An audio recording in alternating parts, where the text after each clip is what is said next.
অতদিন তই আছিলি সুসুপ্ত পৰ পদানত নিৰ্যাতিত নিপীড়িত দলিত পতিত। আজি নতুন যুগত তই জাগ্ৰত। কলাগুৰু জনাৰ দ্বাৰা ৰচিত এই পংক্তিৰে আমি আজিৰ অনুষ্ঠানৰ মাজলৈ আগবাঢ়িব বিচাৰিছোঁ। নমস্কাৰ। জিলা শিক্ষা আৰু প্ৰশিক্ষণ প্ৰতিষ্ঠান দেৰগাঁৱৰ মোৰ শ্ৰদ্ধাৰ প্ৰবক্তা মণ্ডলী তথা মোৰ সহশিক্ষক শিক্ষাৰ্থীসকল, কাইলৈ অৰ্থাৎ 2024 চনৰ 15 আগষ্ট তাৰিখে আমাৰ দেশ ভাৰতবৰ্ষই স্বাধীনতাৰ 78 সংখ্যক বৰ্ষত ভৰি দিব। পৃথিৱীৰ প্ৰতিটো জাতিৰ প্ৰত্যেকজন ব্যক্তিৰ বাবে স্বাধীনতা দিৱসটো অতি সুখৰ। এই স্বাধীনতা হেঁপাহৰ, বহু আকাংক্ষিত। মাতৃভূমিক ভাল পোৱা লাখ লাখ লোকে ভাৰতক ব্ৰিটিছ শাসনৰ পৰা মুক্ত কৰিবলৈ মৃত্যুবৰণ কৰাৰ লগতে বহু ব্যক্তিয়ে অকথ্য নিৰ্যাতনৰ লগতে কাৰাবাসো খাটিব লগা হৈছিল, যাৰ বিষয়ে আমি অৱশ্যে জ্ঞাত। স্বাধীনতা দিৱস হৈছে এনে এক অনুষ্ঠান যিয়ে আমাৰ দেশৰ স্বাধীনতাৰ বাবে কৰা সংগ্ৰাম আৰু ত্যাগৰ কথা সোঁৱৰাই দিয়ে। এই দিনটো ভাৰতীয় ৰাষ্ট্ৰৰ গৌৰৱ আৰু একতাৰ প্ৰতীক।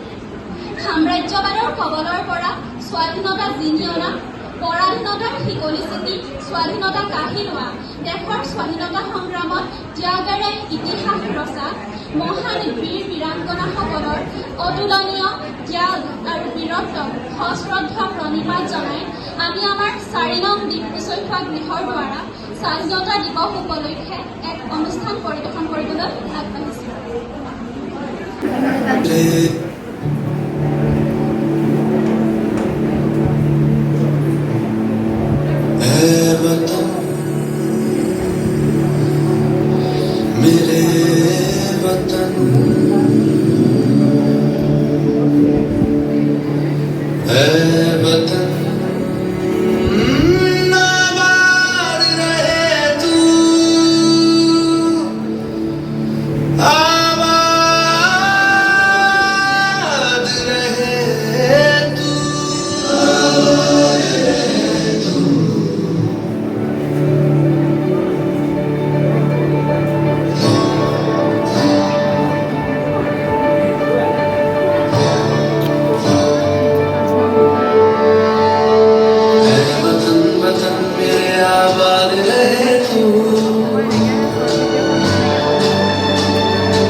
वतन मेरे आबाद रहे।